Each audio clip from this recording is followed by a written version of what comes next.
Baiklah kaum muslimin, kaum muslimat yang dirahmati Allah Subhanahu wa taala. Salawat dan salam kepada baginda Nabi alaihi salatu wassalam, yang jasanya tak terhitung, kebaikannya tak terkira. Kita aja yang berkira-kira untuk mengamalkan dan mengikuti ajaran dan sunnahnya. Mudah-mudahan semakin kita belajar, semakin dekat kita kepada ajarannya, dan semakin dekat pula langkah kita mengikutinya, sehingga di saat pintu surga dibuka dan pertama kali untuk beliau, mudah-mudahan kita tak jauh ketinggalan. Yes, ya? Masuk ring 1 lah enggak ya? Apa ya? Ring 2. Dan jangan sampai tidak masuk pula di awal-awal. Harus ke neraka dulu, na'udzubillah, thumma na'udzubillah. Beliau kata, kullu ummati yadkhulunal jannah. Umatku semuanya masuk surga illa man abah, kecuali yang tidak mau. Ada yang tidak mau? Wa man ya'ba ya Rasulullah? Ada yang tidak mau? Qala man ata'ani dakhalal jannah. Siapa yang taat kepadaku masuk surga. Wa man asani faqad aba. Yang tidak patuh kepadaku atau tidak taat kepadaku, berarti dia tidak mau. Nah, ini kalau kita pakai definisi Imam Asy-Syafi'i rahimahullah, ini markas Imam Syafi'i ya? Hah? Iya enggak? Ikut Imam Syafi'inya. Nama markas Syafi'i tapi tidak ikut mazhab Syafi'i katanya. Kaum muslimin dan muslimat dirahmati Allah. Imam Syafi'i rahimahullah taala menghitung segala perintah Nabi yang tidak dipatuhi, atau segala larangan Nabi yang tidak dihindari, terhitung maksiat kepada Nabi. Sekalipun mubah, sekalipun makruh, kata beliau iya. Jadi kalau kita tinggalkan sunnahnya, termasuk enggak maksiat kepada Nabi? Pada menggeleng semuanya. Ahli fikih enggak mau ngaku dia itu. Imam Syafi'i ahli fikih enggak? Ahli, dia masukkan sekalipun hanya makruh. Misalnya dilarang sesuatu, apa contoh makruh? Enggak ada yang makruh di sini. Hah? Ya Syekh, haram ya? Nah, coba ini contoh yang makruh. Nah, payah kan itu aja lah. Payah-payah cari contoh. Ala qaulin Syekh, ala ahadil qaulain.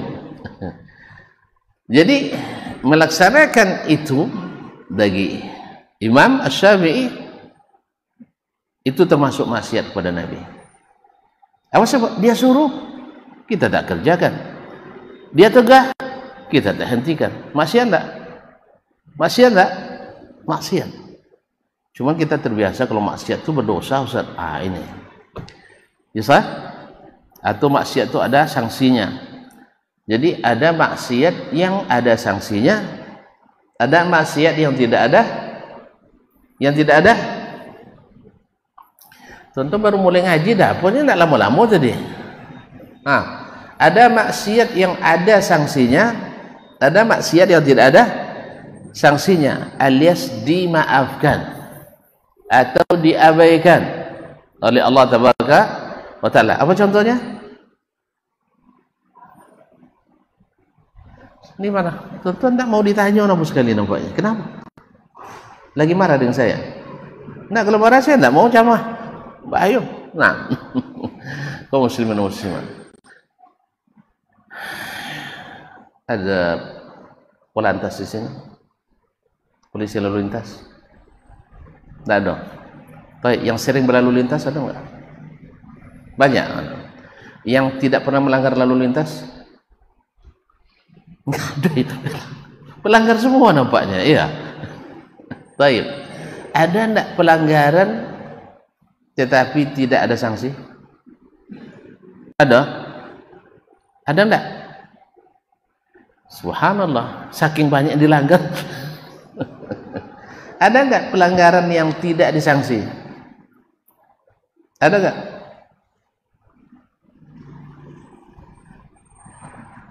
Ini geleng nggak paham. Buat geleng nggak ada, geleng nggak paham. Nah, tuan-tuan, di situ tertulis atau ada tanda rambu-rambu tidak boleh menggunakan klakson tempat pemukiman. Sah? Baik. Bila antum bunyikan, ada sanksinya? Ada sanksinya? Maka ada. Apa sanksinya? Dikeroyok.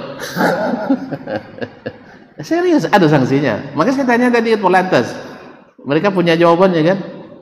Ada sanksinya? Tidak ada. Tapi antum terhitung patuh atau maksiat, melanggar. Melanggar kan? Alhamdulillah, dah paham. Tapi kalau jumpa sama Pak Polisi, ditilang langsung. Ditilang. Antum kira-kira bisa-bisa atau tidak? Ada pernah kena tilang antum enggak? Karena membunyikan apa? Klakson. Karena membunyikan klakson. Enggak. Alhamdulillah. Ada pelanggaran yang tidak ada sanksinya, artinya dimaafkan. Dan dalam Islam kan ada yang dihilangkan dengan langkah kita ke masjid, kita baca Quran dan sebagainya. Kaum muslimin dan muslimat. Jadi lama jadi sini. Saya tak, itu sebenarnya tadi jumlah mu'taridhah la mahalalah min al-i'rab. Tapi karena tuan-tuan lambat apanya loadingnya. Hah? Kaum muslimin dan muslimat dirahmati Allah. Semoga kita tak masuk dalam orang yang enggan masuk surga. Caranya apa nak kata Nabi? Kalau dia perintah kita buat. Kalau itu larangan kena tinggalkan, sah? Terlepas suruhan itu sunat atau wajib, kerjakan. Terlepas larangan itu haram atau makruh. Makruh itu apa artinya? Dibenci. Kalau dibenci, siapa yang benci? Hukum syar'i. Berarti kalau syar'i siapa yang punya? Allah dan Rasulnya sallallahu alaihi wasallam. Berarti kita dibenci oleh Allah. Kalau dibenci oleh Allah, mudah masuk surga? Wih, dibenci sama Allah mudah masuk surga? Hah? Payah. Oleh sebab itu jangan sampai dibenci oleh Allah dan jangan sampai dibenci oleh Rasulullah sallallahu alaihi wasallam. Makanya Imam Syafi'i anggap seluruh pelanggaran atau anggap dia katakan segala sesuatu yang disuruh tidak kita kerjakan atau dilarang tetap kita kerjakan, semua terhitung kata beliau bahwa asin. Apa arti asin sih? Berbuat maksiat yang berujung pada enggan masuk surga. Ya, silakan dirujuk dalam kitab Risalah Imam Syafi'i ketika bicara tentang anwa'un nahi. Anwa'un nahi. Jadi larangan-larangan itu jenis-jenisnya. Jadi seluruh larangan kita Nabi yang dilanggar sekalipun tidak haram, maka terhitung maksiat kepada siapa? Nabi sallallahu alaihi wasallam. Baik. Kaum muslimin kaum muslimah dirahmati Allah Subhanahu wa taala. Petang ini kita mengaji sedikit saja, tidak boleh lama-lama. Kata beliau, lama enggak. Sampai selesai aja. Ya, sampai selesai. Siap? Nah, tentang hal-hal yang membuat kita tidak mengambil manfaat dari ilmu. Tidak bisa mengambil manfaat dari ilmu. Padahal ilmu itu pada asalnya, pada zatnya yanfa. Pada asalnya bermanfaat, tapi ada hal-hal yang menghalangi seseorang mengambil manfaat dari ilmu. Orang yang tidak bermanfaat ilmu baginya, orang yang beruntung apa orang rugi? Subhanallah. Ilmu yang tidak dimanfaatkan Apa permisalan yang disebutkan oleh para ulama kita, orang-orang tua kita?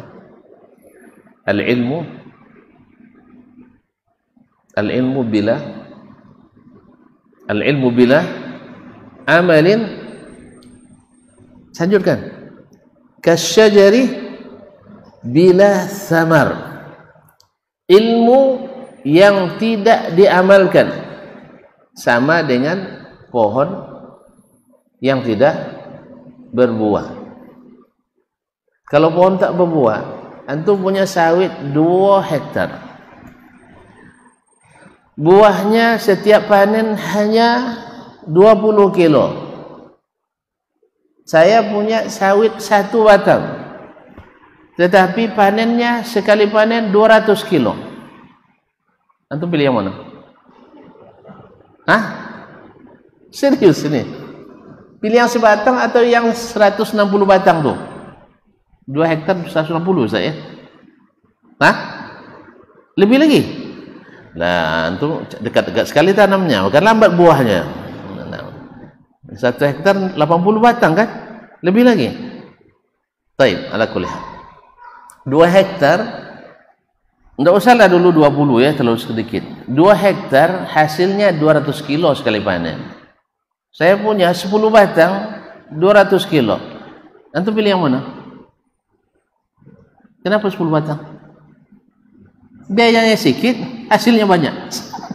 Saya gitu juga ilmu itu yang tidak diamalkan, tak bermanfaat.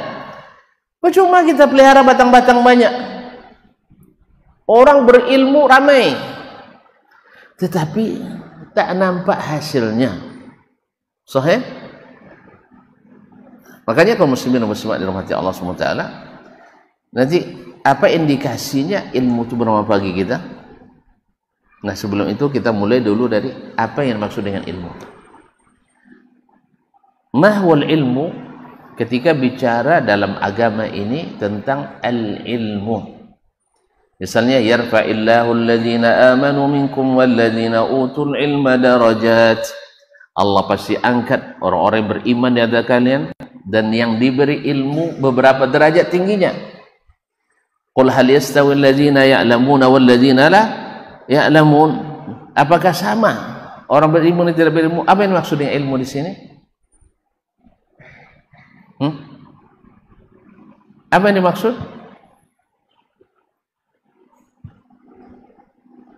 Yang dimaksud adalah seperti kata Muhammad ibn Sirin, inna hadzal ilma dinun. Sesungguhnya ilmu ini adalah agama. Ilmu ini adalah agama.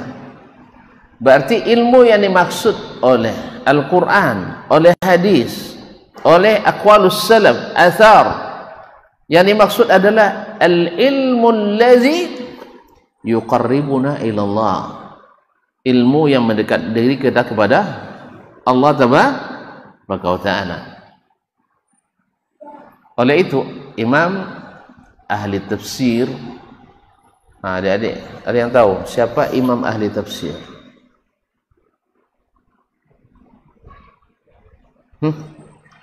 Nanti kalau adik-adik yang jawab, masa guru saya tanya nanti. Imam ahli tafsir dalam Islam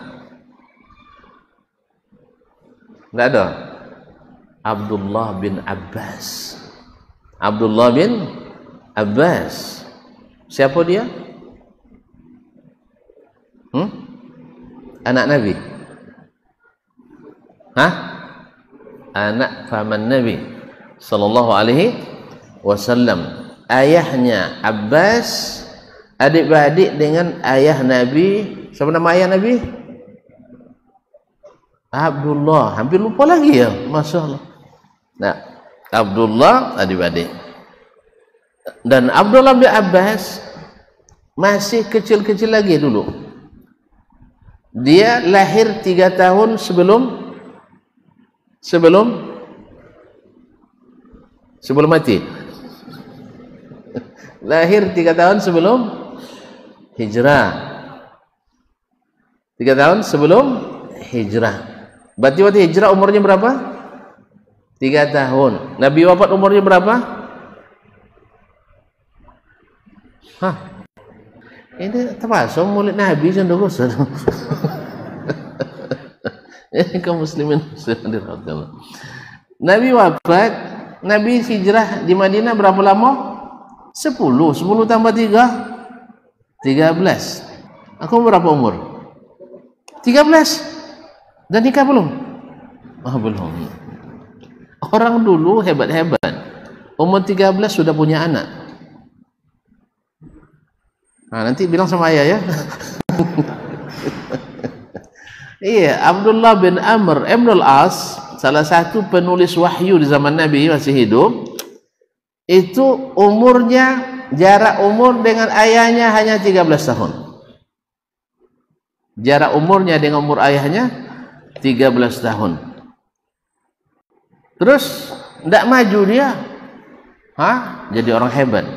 Ayahnya juru runding, ya, juru runding, ahli bernegosiasi sejak zaman jahiliyah sampai zaman Islam.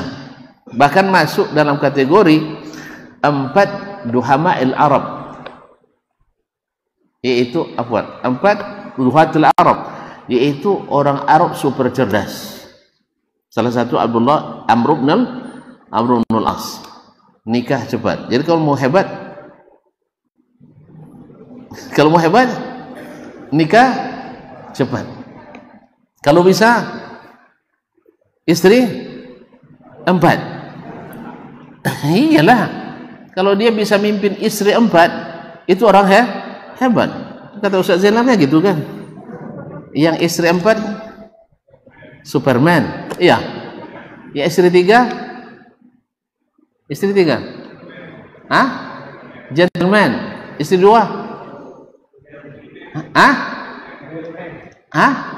real man. Kalau 1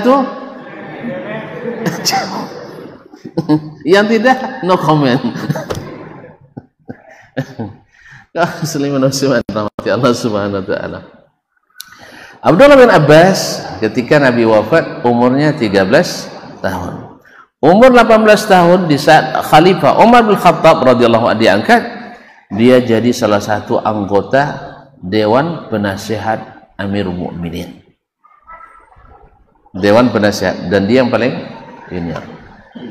Tapi berkat doa Nabi sallallahu alaihi wasallam untuknya, kemudian kecerdasan akalnya, kemudian kerajinan dirinya, jadi berkumpul rajin, cerdas, kemudian didoakan Nabi sallallahu alaihi wasallam. Ditanyakan kepadanya, bima tanalul ilma ya ibna ammi Rasulillah, apa yang buat kamu punya ilmu sebanyak ini, masih muda? Katanya, biqalbin aqul wa lisanin saul, yaitu akal yang cerdas dan lisan yang rajin bertanya. Subhanallah. Nah, Abdullah bin Abbas mengatakan ketika menafsirkan ayat huwallazi arsala rasulahu bil huda wa dinil haqq liyuzhirahu ala dini kulli, dialah yang telah mengutus rasulnya. Siapa rasulnya di sini? Sayyiduna Muhammad sallallahu alaihi wasallam. Dengan apa? Bil huda wa dinil haqq. Salah satu tafsir dari al-huda wa dinil haqq adalah al-huda al-ilmu an-nafi', ilmu yang bermanfaat. Maka Nabi diberikan Allah Subhanahu wa taala ilmu yang bermanfaat. Nah, kalau Allah sudah menyebutkannya sebagai huda, kecuali tersesat. Nanti sudah lihat sendiri ya, yang suka mencampurkan antara ilmu yang dibawa Nabi dengan lemu yang diberikan. Tuh lemu, ini istilah kampung saya tuh. Ilmu ini yang kita tuntut nih. Lemu, itu pakai sembelih ayam itu nuntutnya. Ya, disiram dulu lapangannya. Itu pakai lemu tuh. Pernah enggak? Selamat. Antum tidak pernah ikut. Lahir tahun berapa antum? 71? Oh iyalah, ada lambat. Dia di masa-masa sudah apalah, steril. Jadi kaum muslimin dan muslimat dirahmati Allah, yang mencampur dengan ilmu yang bukan dari Nabi dan dari Allah dan Rasulullah SAW, mesti akan ada menyimpang, sah? Akan terjadi penyimpangan. Semakin banyak campurannya, semakin berubah rasanya. Sahih? Hah? Tidak percaya. Ini air apa namanya? Air namanya. Baik. Antum tambahkan gula, berubah jadi air gula. Habis itu tambah kopi, berubah jadi air kopi. Sah? Padahal campurannya sedih. Padahal campurannya sedih. Bukan sedih, sedikit dibanding aslinya, sah? Walaupun campurannya sedikit, berubah.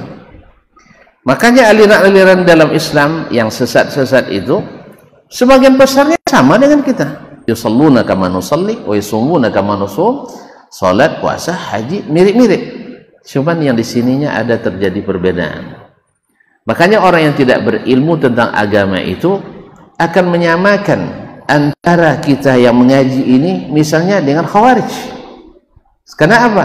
Sama-sama rajin mengaji, sama-sama rajin baca Quran, sama-sama rajin beribadah, sama-sama rajin belajar akidah, sah? Sah? Jadi mereka lihat dari luar, oh sama itu. Padahal beda enggak? Beda enggak? Antum dengan Khawarij? Beda enggak? Kok enggak pasti jawabannya? Jangan-jangan sama pula. Beda enggak? Dia apa bedanya? Dia apa bedanya? Kaum muslimin.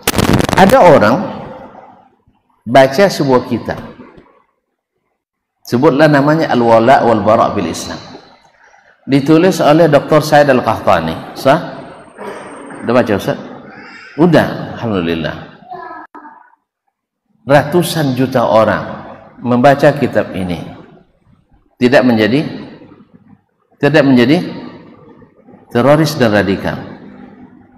Dibaca oleh seseorang di Indonesia ini, bacanya sendiri, pahamnya sendiri, akhirnya tersesat. Iya, baca sendiri, pahami sendiri, akhirnya tersesat sendiri, akhirnya bawa orang lain sesat. Jadi bukunya yang salah atau dia yang salah? Woi, jawablah. Kok lemas sekali? Bukunya yang salah, dia yang salah? Dia yang salah. Sama dulu Khawarij, kata Nabi SAW, yaqra'una al-Quran, ahli qiraat, ahli hafal al-Quran, ahli qiyamul lail, puasa sunat banyak, bahkan melebihi sebagian sahabat ibadahnya dari sisi zahirnya, sampai Nabi katakan takhiruna salatakum ila salatihim. Orang yang melihat akan mengatakan, oh ini Khawarij ini sama dengan sahabat, sah? Sama dengan sahabat. Tapi ingat, tak satu pun sahabat yang terlibat.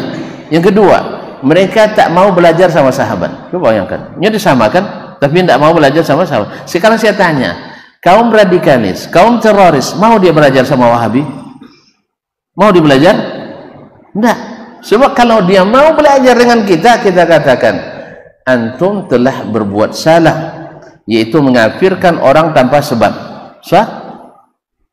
Kan ada ayat, wa man lam yahkum bima anzalallah fa ulaika humul kafirun. Antum salah tafsir. Tanya Ibnu Abbas radhiyallahu taala anhu. Ibnu Abbas mengatakan hadza kufrun dunal kufur. Ini kufur yang tidak membuat orang keluar dari Islam. Jelas ya? Jadi tidak kitab itu yang salah dah. Sebab ratusan juta orang membaca di belahan dunia, termasuk Ustaz kabarnya dah baca juga ya. Saya dah baca juga Ustaz. Alhamdulillah tidak ada ciri-ciri terus di dalamnya. Sebab apa? Kita memahaminya dengan yang dituju dan dimaksud oleh penulisnya. bukan seperti yang dipahami oleh guru saya yang tidak jelas itu. Ya, makanya jangan baca sendiri supaya tak sesat sendiri. Nanti orang baca Quran sesat dia, terus Al-Quran dilarang dibaca. Nanti dia baca hadis tersesat dia, dilarang baca hadis. Sebab seluruh aliran sesat mesti ada dalilnya di Al-Quran atau hadis. Semua aliran sesat ada dalilnya di Al-Quran dan hadis. Ya Ustaz ya? Kita perhatikan satu-satu. Hah? Jangan-jangan kita termasuk juga aliran sesat menurut versi sesatnya. Menurut versi sesatnya. Ya, versi aliran sesat kan kita ini golongan sesat. Sama dulu orang jahiliyah menuduh Nabi aliran sesat. Sah? Nabi dituduh aliran sesat. Makanya Khawarij waktu itu mengira dan meyakini sahabat sesat. Ada yang bertanya kan, kenapa kok bisa mereka tersesat? Padahal para sahabat masih eksis. Kan menurut Imam Ibn Sirin ada sekitar 10.000 sahabat lagi. Kalau Ibn Hajar dan Al-Isha mengatakan ada sekitar 35.000 sahabat. 10.000 aja lah dulu, banyak. Tak satu pun mereka yang masuk di aliran sesat manapun. Tapi walaupun didaftarkan oleh Syiah, misalnya Ali itu Syiah, didaftarkan pun oleh Khawarij sebulan, nah. Tapi yang nyata realnya tidak ada. Apa sebab mereka tidak mau belajar sama sahabat? Apa sebab mereka tidak mau belajar sama sahabat? Hah? Sama dengan Khawarij hari ini. Mau tidak dia belajar pada ulama-ulama besar kita? Mau tidak mereka belajar sama ulama-ulama besar kita? Mau tidak? Tidak, kenapa? Mereka sudah curiga para sahabat itu Wahabi. Sahabat itu Wahabi. Jadi Wahabi di framing setiap sesat, menyesatkan. Ya, zaman itu sahabat itu dituduh oleh mereka sebagai alat pemerintah, dan pemerintah pada hari itu menurut mereka sudah kafarah. Makanya mereka halalkan darahnya. Sama tidak Khawarij hari ini dengan mereka? Sama tidak Khawarij hari ini keyakinannya? Kenapa? Kita suruh belajarlah sama ulama-ulama sunnah yang besar-besar itu. Oh, mereka adalah alat pemerintah. Joki apa istilahnya? Joki ya? Bukan joki, apa ada istilah lain lagi? Joni, bukan Joni. Apa namanya? Joki pemerintah. Kita apa namanya? Tidak ada istilahnya, Ustaz. Payah namanya. Semua istilah, ada istilahnya tuh sebagai kaki tangan pemerintah, ada lagi istilah lain. Jadi karena pemerintahnya dan dihukum kafir oleh mereka, sehingga setiap ulama yang tidak membenci pemerintah dianggap sebagai alat pemerintah. Tak pernah dengar? Tidak pernah dengar. Kalau tidak geleng, kalau iya tidak ngangguk saya. Subhanallah kaum muslimin. Nah, kembali ke pokok masalah. Al-ilmu yang dimaksud adalah al-din, ilmu agama. Kemudian Nabi membawa ad-din, al-ilmu nafi', al-huda, kemudian wad-dinil haqq, yaitu al-amal as-salih. Itu tafsirnya oleh Ibn Abbas. Berarti yang dimaksud dengan al-ilmu yang mengangkat itu, ilmu yang membuat dekat itu adalah ilmu agama. Itu kuasa. Terus ilmu yang lain bagaimana, Ustaz? Ilmu yang lain adalah sebagai pendukung. Kalau sesuai, dia mendukung. Kalau tidak, berarti dia menentang. Ada ilmu yang tidak sesuai dengan agama? Ada. Apa contohnya? Kok payah sekali cari contoh ilmu sihir sesuai dengan agama? Hah? Enggak kan? Makanya jangan dituntut. Ilmu apa lagi? Ilmu judi. Ada ilmunya? Ada ilmunya? Ada. Bertentangan dengan agama? Iya. Ilmu riba bertentangan? Bertentangan. Ilmu mengadu domba? Hah? Bertentangan. Ilmu riba bertentangan. Sah? Ilmu tipu muslihat, nipu orang, jelas? Ini bertentangan. Tapi ada ilmu yang sesuai? Tak ada ilmu sesuai? Subhanallah. Ini antum buat masjid ni pakai apa? Buat masjid ni pakai apa? Ilmu teknik bangunan, sah? Pakai teknik bangunan je tak? Jangan pakai toko bangunan aja. Hah? Ada tukangnya kan? Ada tukang tak? Atau jangan-jangan letak semen jadi sendiri kan?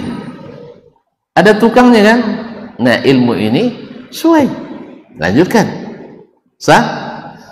Ilmu apa lagi? Pertanian, peternakan, perikanan, perubatan, dan seterusnya. Tapi ini semuanya pendukung. Tanpa lahirnya ilmu agama pun, ilmu itu bisa ditemukan orang. Sahih? Cuman tidak sedikit dasarnya ditemukan dalam dalil-dalil syar'i, sehingga lahir pula cabang ilmu hari ini yang bernama dengan ilmu sains, al-ijazul ilmi, yaitu keajaiban ilmu dalam Al-Quran Sunnah di dalam sains dan teknologi. Jelas ya? Dulu sampai ada hadis palsu bunyinya sumu tasihhu, puasalah kalian akan sehat. Sebenarnya ungkapan para dokter itu, tapi dinisbatkan ke Nabi. Tapi diteliti orang, benar nggak puasa itu menyehatkan? Benar nggak puasa itu menyehatkan? Kalau tuan-tuan bilang tidak benar, tuan-tuan tidak ahli kesehatan. Karena itu sudah ijma' ahli kesehatan di seluruh dunia, muslim maupun non-muslim, bahwa obat terbaik itu adalah puasa. Obat terbaik itu puasa. Maka Nabi SAW secara isyarat menyebutkan dalam banyak hadisnya. Di antaranya adalah ma mala abnu adamah wi'aan syarran min batnih. Tidaklah seorang anak Adam itu memiliki bejana yang lebih buruk dari perutnya. Berarti kalau dipenuhkan terus, itu baik apa buruk? Baik apa buruk?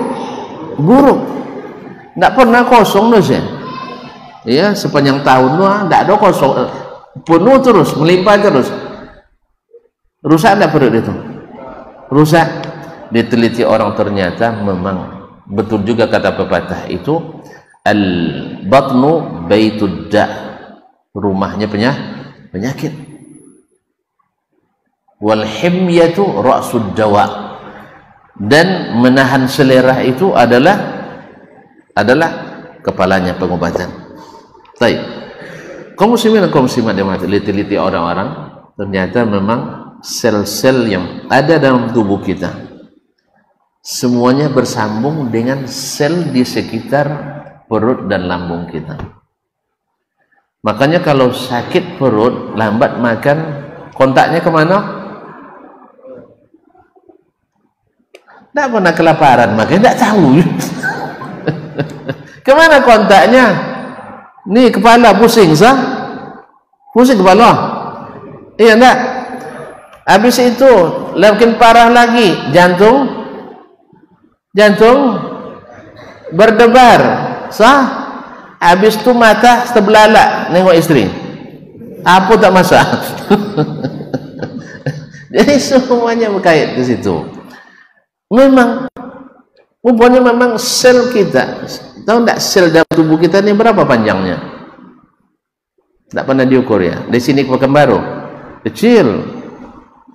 Kabar-kabarnya, ini saya tidak tahu ya. Tolong dokter, yang ada dokter tolong luruskan ke maklumat saya ini kalau salah. Ya, tapi saya baca di artikel udah lama juga bahwa kalau dibentangkan sel-sel yang ada dalam tubuh kita ini bisa panjangnya mencapai 6 miliar kilometer. Kalau serahkan ke antum nyusun bisa? Bisa sebesar sekarangnya 6 miliar kilometer sel kita dalam tubuh kita. Ini tidak nampak sel terus ya, kecuali pakai mikroskop baru nampak. Dibesarkan ratusan kali kan, atau ribuan kali baru nampak. Itulah Allah Subhanahu wa taala Maha Khabir, Maha teliti. Nah, kalau ada pekerjaan nyusun sel tidak usah ya. Tidak usah, itu tidak bisa. Nah, 6 miliar kilometer. Mati untuk nyusun tidak belum selesai juga. Tapi kalau Allah innama amruhu iza arada syai'an ayyaqula lahu kun fayakun.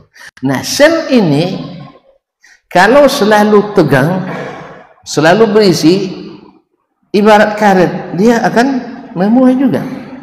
Ada sebagiannya yang mati, ada sebagiannya yang sakit. Nah, yang sakit dan mati, kalau dibiarkan di tempat itu, jadi apa? Subhanallah, ada kucing mati. Dibiarkan dalam rumah, jadi apa? Sampah, bangkai. Habis itu ada pula ikan mati, tidak dibuang juga, jadi sampah. Tulang-tulang habis makan di situ juga, jadi apa? Sampah. Tahib. Nah, demikian juga sel-sel itu yang mati dan sakit, tidak dibuang, dia jadi sampah. Sampah tempatnya apa? Langau, tidak kodok langau dalam tubuh kita dah. Bakteri. Bakteri. Akhirnya dari kumpulan itu, makanya ada terjadi kanser. Apa usah? Kanser, tahu kanser? Ya. Apa maksud kita sih? Kanker, kantong kering. Kanker, tahu enggak? Yang tidak ganas namanya tumor. Ya, yang tidak ganas namanya tumor. Yang lebih kecil itu namanya kista. Kista, tumor, kemudian kanker. Kanker ini yang ganas. Nauzubillah. Jangan mau enggak? Ya, jangan sampai ada. Nah, gimana cara mengatasinya? Maka disunnahkan kita puasa dari waktu ke waktu. Sebab puasa itu membuat sel-sel yang hidup merasakan lapar. Ketika dia lapar, apa yang dilakukan? Orang lapar ngapain dia? Cari makan. Tidak ada lagi yang mau dimakan, makanan kan tidak ada masuk nih. Tidak ada makanan luar masuk. Apa yang dimakannya? La ilaha illallah, sampah tadi. Jadi sel yang mati, sel yang sakit dimakan oleh sel yang hidup. Akhirnya sampahnya hilang. Subhanal Khaliq. Itu dulu orang tidak tahu, sekarang tak tahu. Makanya kalimat sumu tasihu dari Nabi tidak sahih, tapi hadis-hadis lain mendukung makna itu. Hadis-hadis lain mendukung makna itu. Jelas ya? Ini baru dari definisi ilmu, udah lama gitu. Baik. Izan, yang dimaksud dengan ilmu dalam istilah syar'i adalah ilmu syariat. Sedangkan ilmu yang lain ininya. Baik. Kenapa orang? Ya, kenapa kita harus berilmu? Kenapa kita harus berilmu?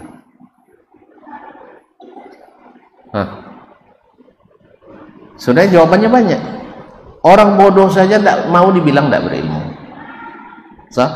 Orang tak berilmu dikatakan dia nggak berilmu, marah tak dia? Bongak semuanya, mau dia? Nggak mau. Padahal dia nggak berilmu. Berarti memang ilmu itu bernilai tinggi, sampai Nabi kita alaihissalatu wassalam sebelum turun kepadanya wahyu Al-Quran dan As-Sunnah, beliau bingung tak? Tidak bisa dia berdakwah.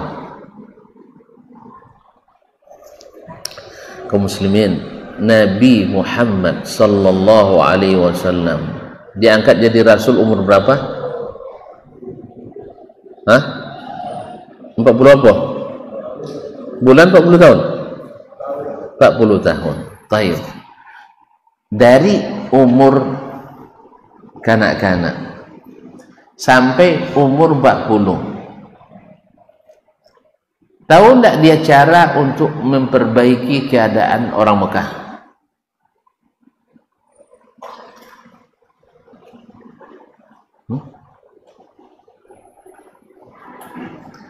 Ini diamnya diam. Nabi alaihissalatu wassalam, alhamdulillah, sampai juga di akhir izin azan insya Allah. Izin azan, tidak perlu minta izin azan.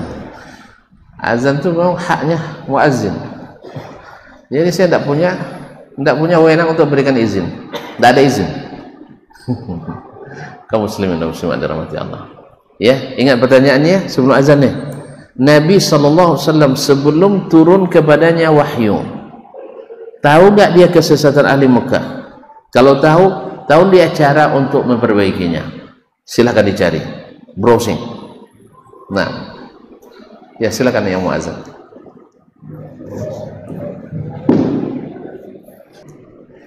Baik, dah dapat jawabannya. Nabi alaihissalatu wassalam sebelum turun kepadanya al-ilm, belum turun al-kitab, al-wahyu, yang dimulai dengan iqra, bismi rabbikal ladzi khalaq, iqra wa rabbukal akram alladzi 'allama bil qalam 'allama al-insana ma lam ya'lam. Sebelum turun kepadanya wahyu, seperti Allah sebutkan, wa wajadaka dhallan fahada. Apa makna dhallan? Hairan. Nabi bingung. Dari satu sisi beliau tahu dan paham bahwa menyembah berhala batil, karena fitrah manusia tidak akan bisa menerima itu. Kita yang pahat sendiri, kita yang letakkan sendiri, bila kita debu kita yang lap sendiri, habis itu kita mohon-mohon kepadanya. Masuk? Sifat mulianya mana ada? Jadi secara fitrah Nabi terjaga. Nabi SAW juga tidak terlibat terbang ke kiri, tanda rugi, terus terbang ke depan, atau tidak mau terbang. Tidak adanya, tidak ada dasar ilmiahnya, nggak ada. Jelas ya? Riba Nabi tidak terlibat, walaupun fondasi ekonomi orang itu riba, cuman beliau tidak punya cara untuk merubah keadaan ini. Jadi kaum muslimin dan muslimat, di zaman rusak masyarakat, untuk jadi orang soleh mungkin tidak sulit, karena secara fitrah kita tidak suka rusak. Gara-gara adu ayam tawuran sekampung, bagus atau buruk itu? Jawablah, jangan saya sendiri pikir. Gara-gara adu ayam tahu? Kau tak pernah, jadi mana tahu dia. Orang adu ayam, lalu satu kalah, satu menang. Tentu yang kalah rugi, yang menang dapat hadiah, habis tak terima yang kalah, terus perang dia sekampung. Bagus atau buruk? Hah? Buruk. Itu tidak kan payah mikirnya, tidak perlu pakai candikawan betul untuk mikirnya tuh. Bahwa berperang gara-gara adu ayam udah damai dia. Ayam berperang, ayam kan kasih makan habis sudah damai dia, kan awak yang berperang. Orang jahiliyah begitu dulu, gara-gara pacuan kuda ada yang salah, lalu dia dengan syairnya, tapi bukan dengan musiknya, dengan syairnya mereka saling menghijab, mencela yang kalah, merendahkan, akhirnya angkat senjata. Nabi tahu itu tidak benar, bahwa menyucikan Ka'bah, Masjidil Haram, membangunnya, membersihkannya, dan memuliakan tamu yang datang di musim haji atau umrah, tahu dia, ikut dia. Tetapi ketika berhala di dalam Ka'bah, ikut Nabi menyembahnya? Tidak. Karena dia tahu ini tidak berhak disembah. Cuman dia punya tidak konsep untuk merubahnya. Ma kunta tadri mal kitabu walal iman. Apa ayatnya? Ma kunta tadri mal kitabu walal iman. Sebelum kami turunkan Al-Quran ini, kamu nggak tahu apa-apa ya Muhammad, apa itu Alkitab dan apa itu makna iman. Bukan maknanya yakin bahwa Allah ada. Orang jahiliyah sudah yakin Allah ada. Bukan. Tapi yang dimaksud adalah bagaimana mengaplikasikan iman ini dalam bentuk amal nyata, jalan yang lurus, istiqamah.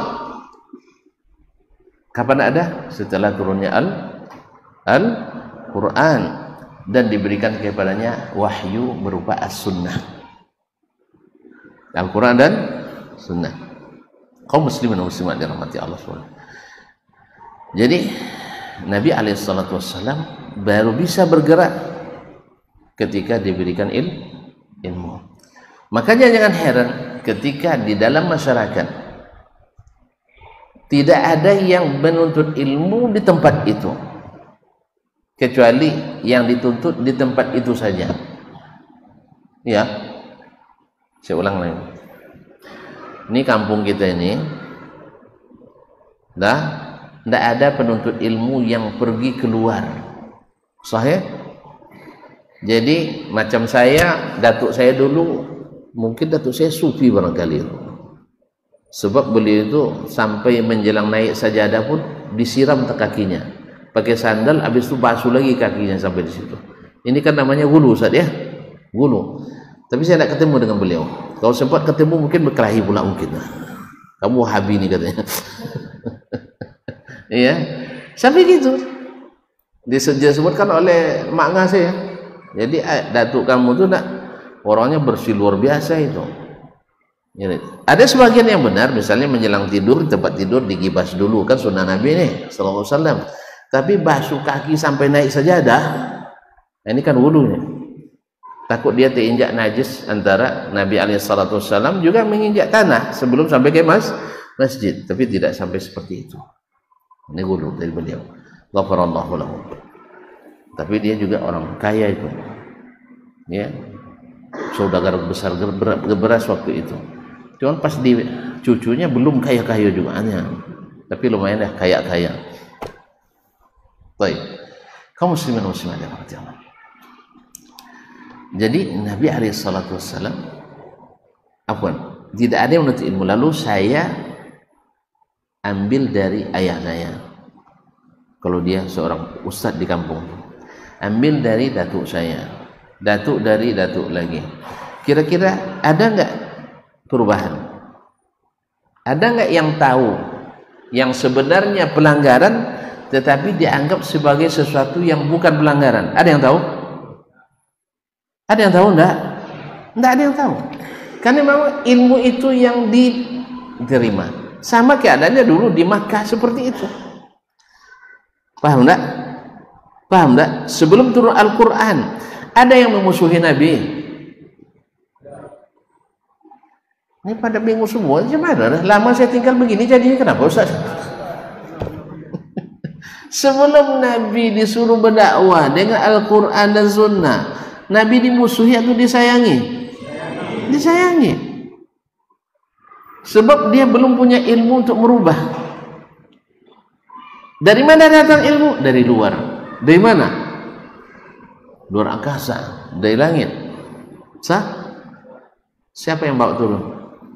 Jibril. Dari mana? Jibril. Bawanya dari mana? Dari Allah. Jadi kalau dia bawa itu turun, berarti Allahnya di mana? Di mana-mana. Kaum muslimin dirahmati Allah. Kita aja kok repot. Kan Jibril setiap menyampaikan pesan Allah kepada Nabi, dari mana dia datang? Dari atas. Turun ke mana? Ke bawah. Ada turun dari selain dari atas? Saya iseng-iseng saya tanya dengan kawan-kawan saya dari bahasa manapun, bahasa China, bahasa Bangla, bahasa Kerala, bahasa dunia Inggris dan sebagainya. Saya tanya, ada nggak dalam bahasa antum yang namanya turun bukan dari atas? Alhamdulillah nggak ada ketemu, ya. Sampai bahasa Afrika pun saya tanya. Aduh, dalam bahasa Swahili itu kan, ada bahasa Swahili saja, banyak dipakai di Somalia, banyak di Nigeria, atau bahasa Fulata dan sebagainya. Ada nggak dalam bahasa antum itu yang namanya turun bukan dari atas? Nggak ada akhirnya. Apa tanya pula? Di kampung kami banyak orang nyobit turun datang datirnya. Ya, turun dari mana? Turun dari mana? Mana? Maka saya nak luruskan. Dalam bahasa Arab jelas yang namanya turun mesti dari atas. Mana tahu dalam bahasa lain ada turun dari selain dari atas. Sampai hari ini masih banyak yang belum percaya Allah di atas. Walaupun mereka memperingati nuzul Quran. Apa makna nuzul? Turun. Al-Quran turun dari siapa? Ragu. Al-Quran turun dari siapa? Allah. Berarti yang menurunkan di mana? Di atas. Gitu aja kok repot. Yang sudah mudah-mudah ini kok jadi susah jadinya ya. Gara-gara apa?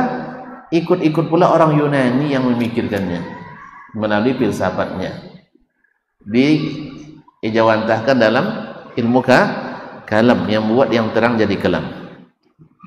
Ini ilmu kalam ini membuat yang terang jadi kelam.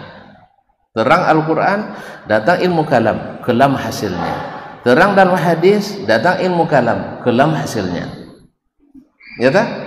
Orang dah yakin Allah begini dalam Al-Quran dan hadis, datang ilmu kalam, tidak, salah no. Al-Quran salahnya. Berarti kita harus melalui ulama, Ustaz. Memang hadis sampai kepada kita tidak melalui ulama dah. Hadis sampai kepada kita tidak melalui ulama. Hah? Bukhari melewatkan dari Qutaibah bin Sa'id. Ulama kan? Bukhari ulama. Taib. Qutaibah melewatkan dari Malik bin Anas, Imam mazhab Maliki. Ulama pun dah. Ulama. Kemudian Malik berkan dari Nafi', Maula bin Umar, ulama pun tak kenal. Salah satu dari 7 fuqaha Madinah di masanya, masa tabi'in. Dia berkan dari Abdullah bin Umar bin Khattab, ulama. Dia berkan dari Nabi sallallahu alaihi wasallam. Itu tak ulama? Nabi tak ulama? Hah? Lalu dijelaskan ini. Ma'asyal kiram, agaknya tidak bisa semalam ini kita mat urus visa mat perpanjang. Iya, kita tidak pulang malam ni. Syekh, bisa tidak pulang malam ni? Kamu tidak sangkut dengan salamu ini pula. Baru 2 poin dari 7 poin yang akan disampaikan. Itu gimana? Kita sambung sampai besok pagi. Malam ini sampai jam 11. Muslimin muslimat dirahmati. Jadi Nabi alaihissalatu wassalam baru bisa merubah setelah datangnya ilmu, bukan ilmu yang di dalam. Ilmu dalam sudah banyak rusak. Dah? Iya. Tentu ragu nampaknya. Dulu sebelum datang ilmu yang kita terima dari luar kampung kita. Tidak usah tuntutlah saya lah dulu. Dulu sebelum saya keluar dari komunitas Mungkinang, Mujolai, nah, tahu nggak saya bahwasanya ya, bahwa ilmu ini mesti diamalkan, atau seperti yang saya sebutkan di awal tadi, tidak mengikuti Nabi Sallallahu Alaihi Wasallam, walaupun hukumnya sunat atau makruh, dihitung maksiat kepada Nabi Sallallahu Alaihi Wasallam. Tahu nggak saya? Enggak, sebab yang kami terima sejak CD lagi, CD, SD, MI, sampai kepada Aliyah di pondok pesantren Darun Nahdhah. Apalagi pesantren tertua pula di Riau kan? Kan pesantren hebat kan? Tidak ngaku tuan-tuan. Subhanallah. Berarti tidak diakui pesantren awak, tidak diakui awak dari sini. Kami tidak tahu itu sama sekali. Ya, tidak mengetahui banyak hal. Apa contohnya? Dulu kami belajar sifat Allah melalui kitab Ilmu Kalam 20. Coba apa siapa? Ya Syekh, 20 nya tidak hafal. Wujud, qidam, baqa, muqabilah, qiyamu bi nafsihi, qudrat, iradat, ayat, sama, basar, kalam, kaunuhu. Tidak boleh. Jadi semua sifat Allah hanya 20 yang wajib diketahui. Selainnya dinafikan. Tentu saya akan, kalau sempat saya tidak belajar keluar, saya tidak tahu ternyata Allah punya 99 nama. Sah? 99 nama. Nama tanpa sifat ada artinya. Misalnya tersenarlah Ustaz, siapa nama? Kiai Haji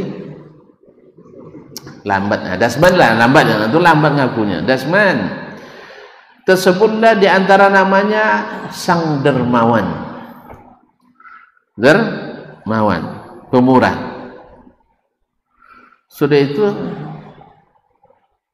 itu datang atau pergi berjalan sama beliau.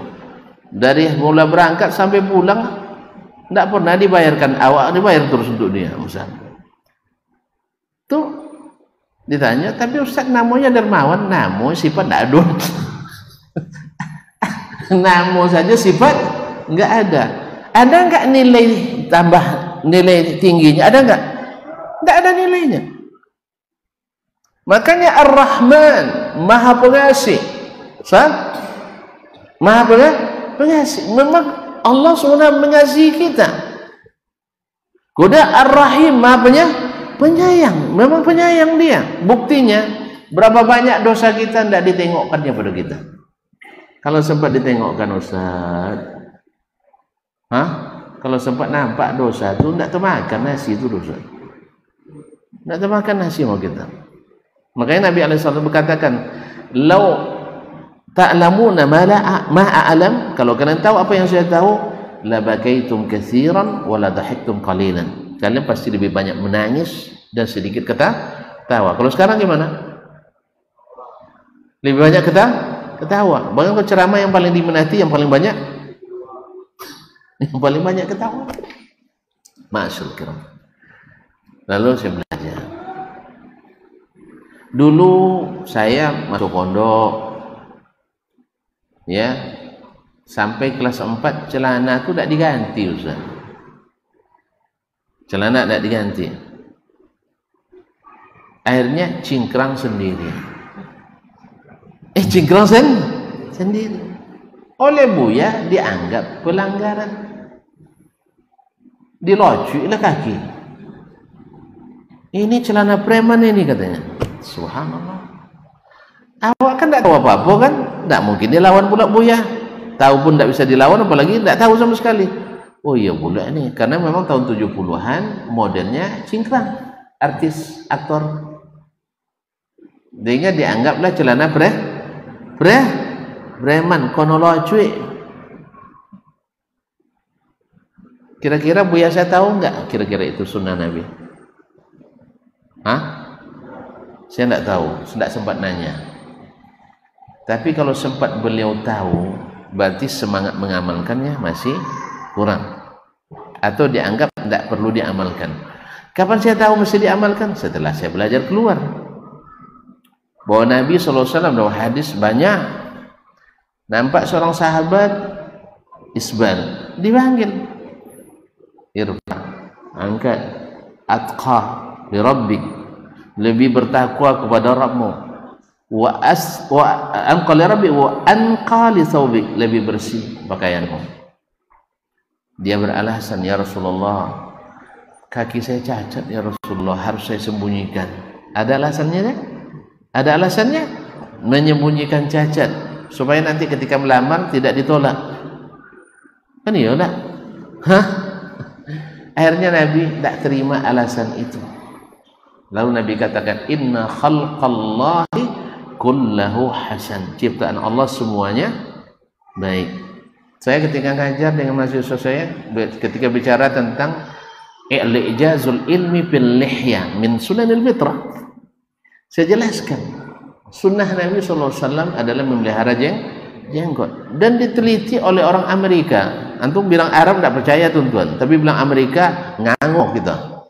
Iya dah, wih mantap tuh Amerika. Oke lah, saya bilang Amerika. Seorang profesor dokter meneliti, ternyata jenggot itu menyehatkan sekali. Menyehatkan. Saya baca lagi dalam kitab kaitan dengan seksologi. Oh, ini rahasianya. Tidak usah dibahas di sini. Ya, rasakan sendiri sensasi. Iya, jangan sekarang lah, nanti tidak selesai kaji kita. Lalu ada yang bilang, Ustaz, cuma jenggot saya tidak bagus Ustaz. Dia bilang jenggot saya acak-acakan. Alhamdulillah jenggot saya ketika melamar dulu acak-acakan juga. Sampai lagi sekarang putih pula. Tapi kalau melamar masih diterima. Iya. Berarti antum kan takut tidak diterima kan? Sah? Hilangkan ketakutan. Kalau ada tidak terima nanti bicara dengan saya. Mudah-mudahan saya carikan yang mau menerima. Pangsa pasarnya beda. Sah? Dijual di tempat orang yang anti jenggot itu tidak laku lah. Tapi kalau dipasarkan di tempat orang yang suka jenggot pastilah laku. Sah? Nah, alhamdulillah saya belum mengalami hambatan dalam masalah ini. Ya diperiksa di bandara pun gara-gara jenggot, alhamdulillah belum juga. Orang kadang-kadang tidak berjenggot pun ditahan kan, awah berjenggot mah bebas. Kadang datang pula yang bantu tuh. Ya, ada yang bisa dibantu Pak Haji katanya. Oke, PJ Haji berjenggot kan Pak Haji kan? Nah, Pak Haji. Tidak ada yang curiga. Karena memang di kening kita tuh terlihat yang mencurigakan, yang tidak mencurigakan. Alhamdulillah. Kita terang-terangan apa yang kita sampaikan, tidak ada yang disembunyikan. Sah? Ini kaji kita. Sendal ada yang disimpan di dalam, tidak ada kan? Sendal di luar semua ya? Iya ya? Di live streaming kan lagi, Masya Allah. Jadi kaum muslimin dan muslimat dirahmati Allah, kapan kita tahu? Setelah kita belajar. Nabi pun baru tahu setelah datang ilmu yang datang dari, bukan dari datuknya dia dapat, bukan dari pamannya Abu Talib dia dapat, bukan dari pembesar-pembesar Utbah bin Rabi'ah, bukan dari Walid bin Mughirah, bukan dari si bulan pembesar Mekah, bukan. Karena ilmu mereka hanya itu. Sah? Dulu Ka'bah bersih dari berhala, sekarang di dalam Ka'bah 360 ekor berhala. Coba bayangkan. Di mana dapat? Mungkin dapat ilmu yang menyehatkan dari mereka ini? Tidak mungkin. Makanya perlu dicari ilmu. Ya Pak ya? Cari ilmu. Makanya ketika turun ayat ittabi' wa idza qila lahum ittabi'u ma anzalallah, ketika dikatakan pada mereka ikutlah apa yang Allah turunkan, qalu bal natabi'u ma alfaina alaihi aba'ana, mereka menolak, kami hanya ikut yang kami temukan orang tua kami melakukannya. Nah, kalau di ini jawabannya mati gas yang dirokok. Mati gas yang dirokok. Enggak tahu ya? Gasing tahu? Kalau matinya berhentinya dilekukan gimana? Tidak pernah main gasing? Gasing tahu? Kalau dia berjalannya di tanah yang bukan lekukan, apa yang terjadi? Dia tendang sana, tendang sini. Tapi kalau dilekukan, tidak bisa buat apa-apa, tidak bisa berbuat apa-apa. Artinya habis amunisi. Karena pakemnya tidak akan kami ikuti kecuali yang kami dapatkan orang tua kami melakukan. Ini salah satu penghalang ilmu tidak bermanfaat. Baru satu nih curisan. Kaum muslimin dan muslimat dirahmati Allah. Dah. Jadi ilmu yang dimaksudkan. Kemudian kenapa kita mesti berilmu? Karena dengan ilmu itu hilang kejahilan kita. Hilang kejahilan kita. Dan semakin berilmu kita, semakin terasa kekurangan kita. Tapi semakin tidak berilmu, semakin terasa berlebihnya kita. Karena di antara yang tidak berilmu tahu apa pula yang paling berilmu kan? Saya mengingat ketika tamat pondok, Masya Allah jadi mufti anam, mufti umat manusia. Apapun pertanyaan lesap dijawab, tak ada yang tak terjawab. Ya, itu dulu. Sekarang dapat yang pikir, Ustaz. Saya pernah ditanya orang dari mana tuh, tentang masalah talak ya. Saya tidak mau jawab. Ini konsekuensinya berat bagi saya. Saya mungkin akan menterjih masalah yang berbeda dengan kibarul ulama dalam masalah itu. Bukan saya sendiri, ada ulama besar juga yang saya jadikan ikutan. Oleh sebab itu, biarlah yang lain saya jawab. Tapi diminta terus, disonsong terus, sampai di acara radio baru ditanya lagi kan. Akhirnya saya jawab, tapi saya arahkan untuk bertemu dengan pihak-pihak yang punya kekuatan hukum, yaitu pengadilan agama. Karena eksekusi hukumnya di sana. Kalau kita hanya fatwa. Jadi kaum muslimin sekarang terasa takut kita menyampaikan fatwa. Apa sebab? Karena kita semakin tahu, semakin malu kita sama yang memberitahu. Allah Subhanahu wa Ta'ala. Kalau dulu tak pas tamat pondok tuh ya saya ini awak yang paling nomor 1 pula, iya kan? Di antara lelaki tiga kan awak nomor 1. Juara umum pun tak tentu aman merasa paling berilmu kan? Di situ rupanya setelah pergi keluar, rupanya di atas langit masih ada langit. Tapi untunglah masih bisa juga naik ke langit yang tinggi. Nah, itu bisa juga naik ke langit yang tinggi, walaupun tidak seperti orang lain. Jadi kaum muslimin dan muslimat dirahmati Allah SWT. Nah, menghilangkan kejahilan. Kemudian yang kedua, membuat kita merasa tentram dengan apa yang kita kerjakan. Sebab tuan-tuan ketika beribadah, melakukan suatu amalan, tuan-tuan kan ingin menjadi orang taat, sah? Menjadi orang taat. Ketika kita amalkan suatu amalan, tidak disuruh Allah, tidak disuruh Rasulullah SAW, lalu kita anggap amalan taat kepada siapa? Paham tak? Ini pasal lama juga nanti memahamkannya. Paham tak? Sekarang Nabi Allah tidak suruh, Nabi tidak contohkan, tidak perintahkan, lalu dasman yang suruh kerjakan, lalu antum kerjakan dengan niat dapat pahala dan dianggap yang mengerjakan jadi orang taat. Pertanyaannya, antum taat kepada siapa? Hah? Taat kepada siapa?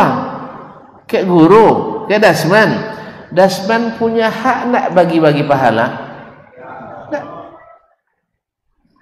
Makanya saya selalu ingatkan tuan-tuan, karena ini pengalaman saya pribadi banyak. Seluruh pekerjaan sehebat apapun tanpa SK tidak ada gaji.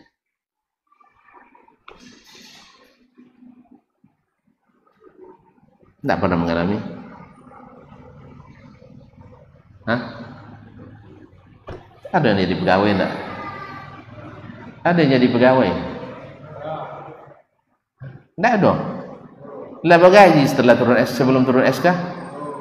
Ada gaji? Enggak ada. Guru di pondok ada SK? Guru kita ada SK-nya? Ada SK? Kalau enggak ada SK, turun gaji? Enggak. Jadi kalau tak ber-SK tak ada gaji. Beribadah juga kalau tidak ada SK dari Allah dan Rasul tidak ada pahala. Baik, saya punya SK-nya Ustaz, cuman tidak ikut SOP loh. Cair dana? Cair? Enggak. Demikian juga. Dalil umumnya ada, tapi tak ikut SOP yang diajarkan juga tidak cair. Ingat betul itu ya? Saya sering mengalaminya. Mengerjakan sesuatu dengan baik, tapi kata tidak ada SK, tidak ada honornya. Nak guru berhak nak keluarkan SK untuk mencairkan pahala? Tidak. Maka tuan-tuan, iya kita nak taat sama siapa? Sama Allah dan Rasul. Ada perintah Allah, ada perintah Rasul sallallahu alaihi wasallam. Tidak, ini perintah guru. Tidak, guru sendiri, dia sendiri aja belum tentu diterima amalnya. Apalagi amalan orang lain yang dia suruh. Oleh sebab itu, jangan titah guru, tapi titah guru yang berlandaskan pada titah Allah dan Rasul sallallahu alaihi wasallam. Baik kaum muslimin dan muslimat dirahmati Allah Subhanahu wa taala. Terpaksa kita potong ya. Ada hal-hal yang menghalangi kita menuntut ilmu dan bermanfaat dari ilmu. Satu yang menghalangi kita mengambil manfaat dari ilmu itu adalah tidak ikhlas dalam berilmu. Tidak ikhlas dalam berilmu. Tidak tajarrud bi talabil haqq. Kalau tidak ikhlas, ini apa makna ikhlas? Apa makna ikhlas? Ikhlas itu lawan daripada kepentingan duniawi. Lawan daripada kepentingan duniawi. Ketika kita menuntut ilmu, kita dihadapkan pada pilihan.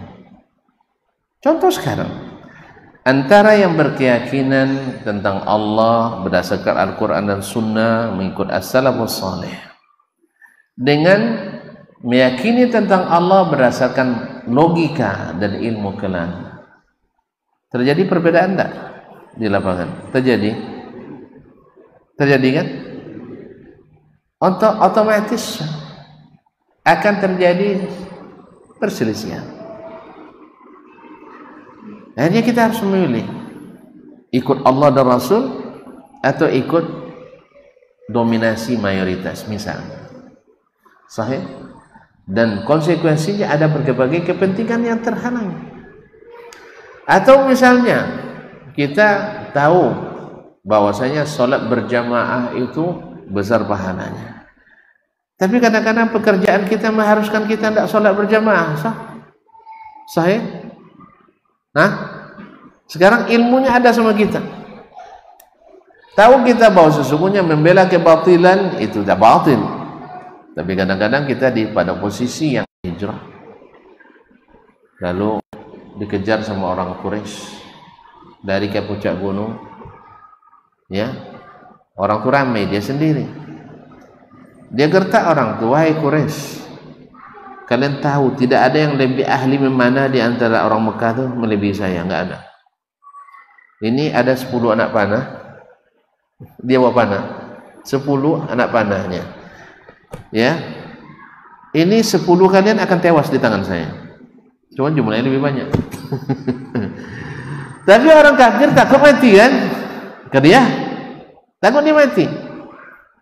Nah, bagaimana kalau seandainya kalian lepaskan saya hijrah ke Madinah dan saya akan tunjukkan seluruh harta saya tempat penyimpanan, ambil oleh kalian. Lei tolak enggak? Ya, demi ngaji di Imam Syafi'i misalnya, ambil aset saya semua, misal kan, tolak. Itu keikhlasan, memilih. Artinya pergi ke mana dalam keadaan nol aset, karena semua diambil orang Quraisy. Tapi apa? Lillah. Sebab Allah dan Rasul mewajibkan hijrah bagi yang mampu. Sah? Dan sekarang dia mampu. Maka dia negosiasi dengan orang itu, daripada kalian mati di tangan saya 10 minimal, lebih beri saya tawaran, ambil harta saya semuanya, biarkan saya bebas pergi hijrah ke Madinah. Masya Allah, belum lagi dia sampai, tapi utusan Allah lebih duluan sampai. Sehingga ketika di Madinah bertemu dengan Nabi, Nabi langsung berikan ucapan apresiasi, Rabihal bai'u ya Aba Yahya, Rabihal bai'u ya Aba Yahya. Beruntung jual belinya kamu. Dia jual hartanya dengan kepada Allah SWT. Kalau Allah yang beli, ada yang rugi? Kalau Allah yang beli, tak ada yang rugi. Inna Allah ashtara minal mu'minina anfusahum wa amwalahum bi anna lahumul jannah. Ingat ikhwan, akhwat, surga tiang-tiangnya dari mutiara. Tentu pernah enggak dengan mutiara paling besar? Berapa besarnya? Rata-rata kan sebesar ini kan. Harganya berapa? Nah, puluhan miliar, ratusan miliar. Sah? Yang terbesar kabarnya ada pada orang Emirat Arab. Harganya di atas 1 triliun. Masjid kita berapa harganya? Berapa triliun? Ikhwan muslimin yang mati Allah. Nah, di akhirat surga yang disiapkan untuk antum, tiangnya ini tiang-tiangnya dari mutiara. Ini kusennya daripada berlian, atap dari emas dan perak. Hanya karena antum siap memaafkan saudara, dapat istana. Sah? Memaafkan. Berat. Mana berat, ringan ngaji. Antum aja berat-beratkan sendiri. Sakit hatinya. Akhirnya tambah antum tak maafkan, tambah sesak nafas antum. Antum suka sesak nafas atau lapang dada. Maka buang dia, jangan dipenjara lagi di hati kita. Semua yang salah sama kita jangan dipenjara di hati ini. Sesak penjara, sesak nafas kita. Saya minta maaf ya. Kalau ada kesalahan saya, jangan disimpan di hatimu. Nanti setiap nampak saya, sesak nafasmu. Sah? Ceramah pun tidak elok nampak. Hanya disebut itu, buang semua itu. Sah? Hanya dengan antum misalnya tadi seperti Khabbab, berapa lah misalnya? 1000 dinar? 1000 dinar? 1000 dinar berapa harganya? Oh iya, 4,5 miliar. Dapat mutiara yang sebesar tiang 4,5 miliar? Tak dapat. Atapnya tak dapat. Tapi itu balasan. Makanya berdagang oleh Allah tak pernah. Nah, di sini yang penting ikhlas. Yang kedua, kaum muslimin dan muslimat dirahmati Allah, kurangnya keimanan. Kalau kurang iman, maka ilmu tak akan bermanfaat bagi kita. Kadang-kadang salah metode kita. Belum beriman tapi sudah belajar ilmu. Sehingga ilmu hafal Quran, hafal hadis, tapi belum beriman sempurna kepada Al-Quran dan hadis. Makanya as-salaf, sahabat dulu belajar ilmu, belajar iman dulu, baru belajar Al-Quran. Kunna nata'allamul iman qabla an nata'allamul Quran. Kami dulu belajar iman dulu, baru belajar Al-Quran. Thumma ta'allamnal Quran fazdadna bi imana. Kemudian kami belajar Al-Quran sehingga bertambah iman kami. Makanya pertanyaannya, tanda ilmu kita bermanfaat. Antum coba nanti setelah pengajian seperti ini, bertambah enggak imannya? Kalau enggak, berarti enggak manfaat tuh. Besok jangan diundang lagi saya. Jadi ustaz yang lain yang menambah iman. Nah, enggak usah dilaporkan ke panitia enggak. Ya, tapi coba rasa sendiri, lebih bertambah semangat beragama dia enggak. Kalau enggak dosa ngaji lagi. Sah? Iya, mungkin salahnya di ustaznya. Lamu wono ustaznya jadi hilang semangat dia. Enggak. Jadi ada enggak bertambah iman kita setelah belajar? Kalau bertambah berarti ilmunya bermanfaat. Semangat enggak kita mengamalkan setiap ilmu? Semangat atau tidak? Semangat. Kami mengalami juga kaum muslimin.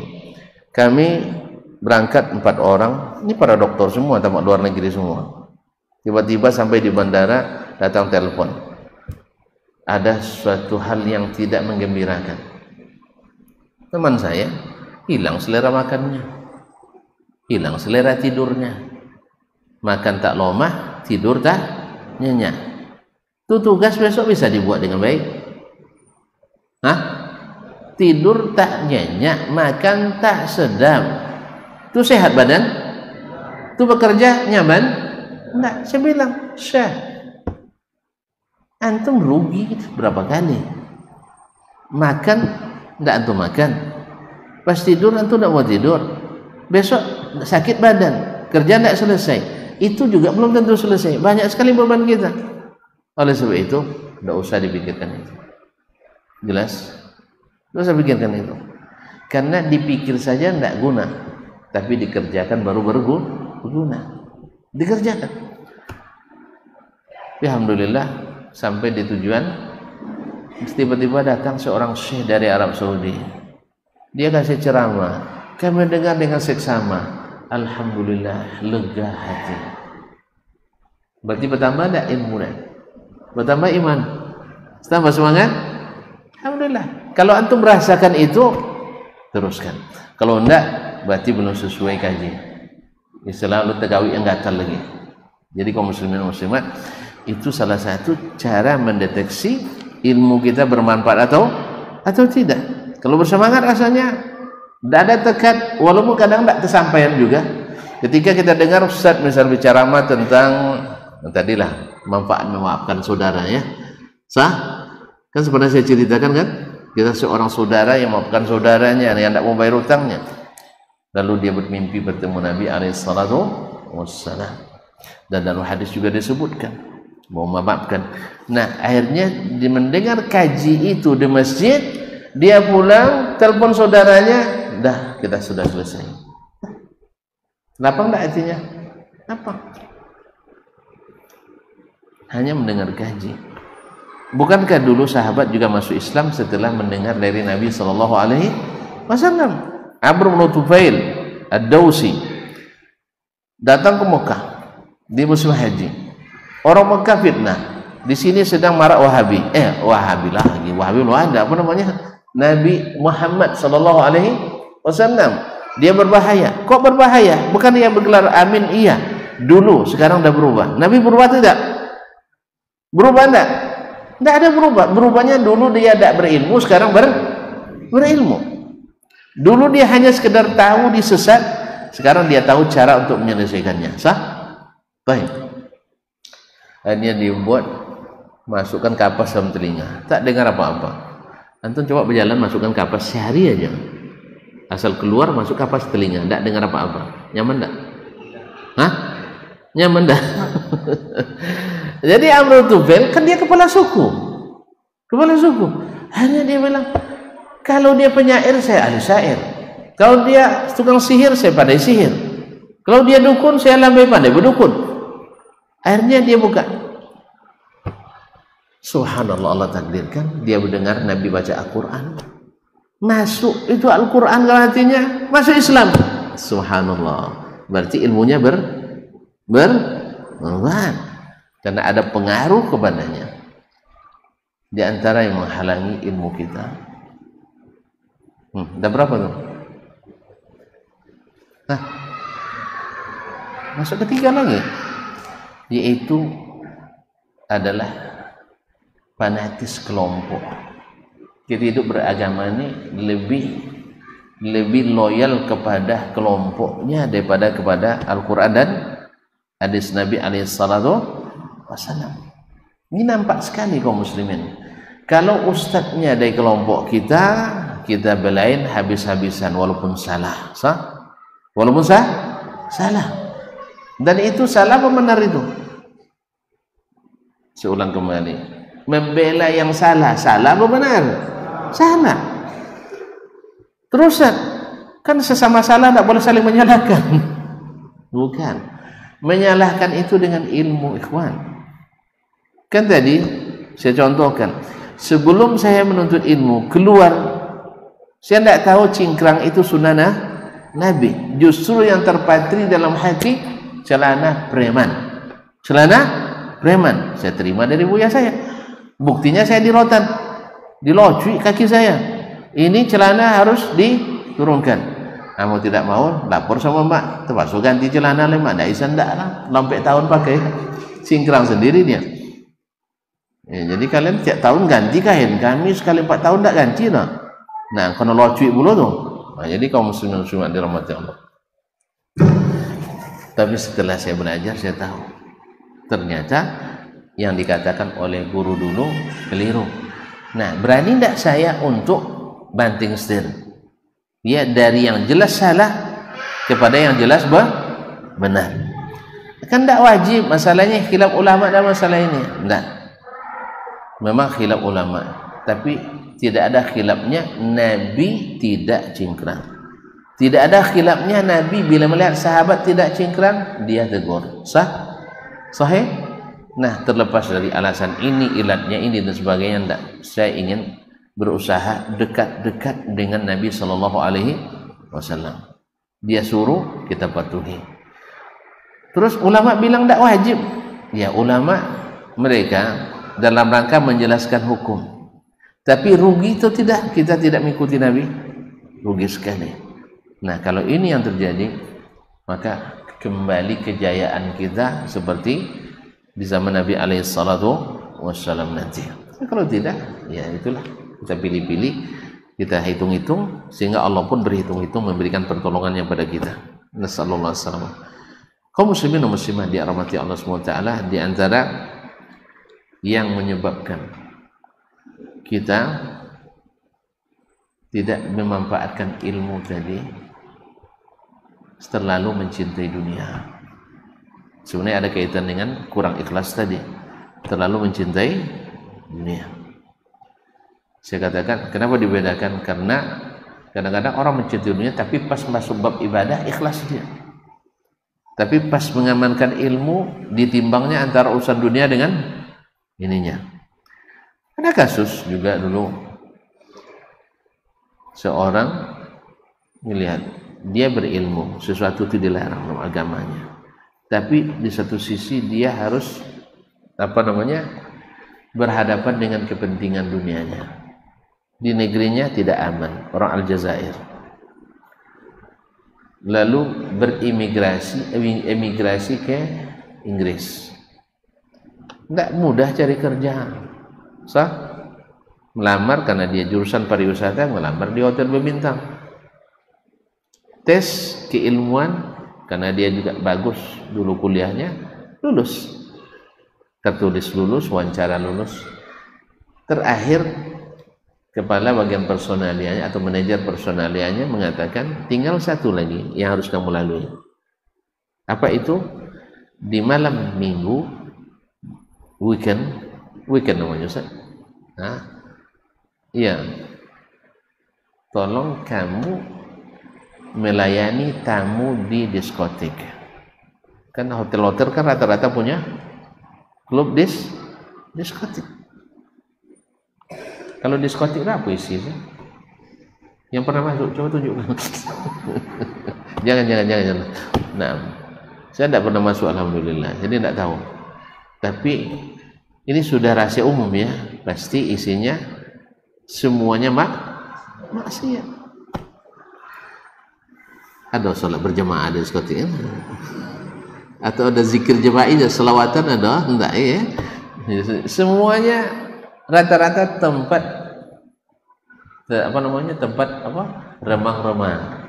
Sahih? Banyak subhannya. Nah, anak ini karena tumbuh di masyarakat muslim di negerinya dulu, selama hidupnya tidak pernah masuk diskotik. Bukan karena tidak ada nafsu. Yang namanya anak bujang pasti ingin melihat yang seperti itu. Cuman agamanya menghalanginya, imannya. Dia tahu, dia sudah berilmu dalam masalah ini. Dia bilang, I am a Muslim. Saya seorang Muslim. Agama saya tidak memberikan izin untuk ini. Religion. Nah, teruskan. No give me permission to. Misalnya, saya tidak diizinkan oleh agama saya masuk ke tempat-tempat seperti itu. Tegas, jelas. Kan dia tidak mengatakan itu orang-orang masuk neraka, bukan itu dia bilang. Agama saya tak mengizinkan saya masuk ke tempat seperti itu. Soal antum terjemahkan di masalah masuk neraka, kami semua itu antum aja yang terjemahkan. Sah? Kan sama ketika kita bicara, Nabi tidak mengizinkan kita mengada-gada dalam agama. Lalu diterjemahkan orang, kira kita masuk neraka semuanya. Itu antum sendiri yang terjemahkan, bukan kita. Sah? Kita hanya menyampaikan setiap bid'ah itu sesat. Setiap sesat itu masuk neraka. Bukan antum saya maksudkan. Ini kaidah dari Nabi sallallahu alaihi wasallam. Itu boleh disembunyikan ilmu? Tidak boleh kan? Taib. Lalu jawab, kullu tidak umum. Saya bilang, siapa yang bilang? Ulama. Nah, sekarang bertentangan bahasa ulama dengan bahasa Nabi. Nabi bilang kullu bid'atin dhalalah. Ulama bilang laisa kullu bid'atin dhalalah. Mana yang lebih tepat di antara kedua ungkapan itu? Hah? Oh, enggak tahu aku terjemah dia. Nabi bilang setiap bid'ah itu sesat. Lalu sebagian ulama bilang tidak. Oleh sebab itu saya milih ungkapan Nabi. Oleh sebab itu saya memperingatkan umat jangan bikin bid'ah. Sekalipun hasanah Ustaz, iya. Sekalipun bid'ah hasanah. Sekalipun bid'ah hasanah jangan buat.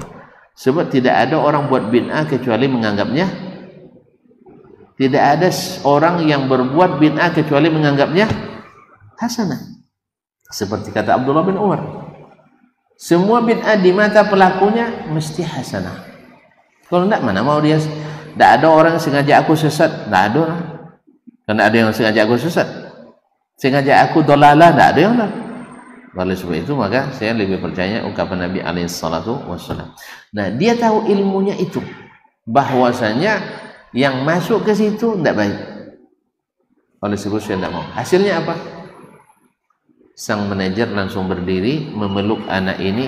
Sudah lama kami mencari calon pegawai seperti Anda. Subhanallah. Apa sebab? Kami selalu mengalami kendala. Pegawai kami yang mabuk-mabukan di malam hari, besok masuk kerjanya telat selalu. Dah.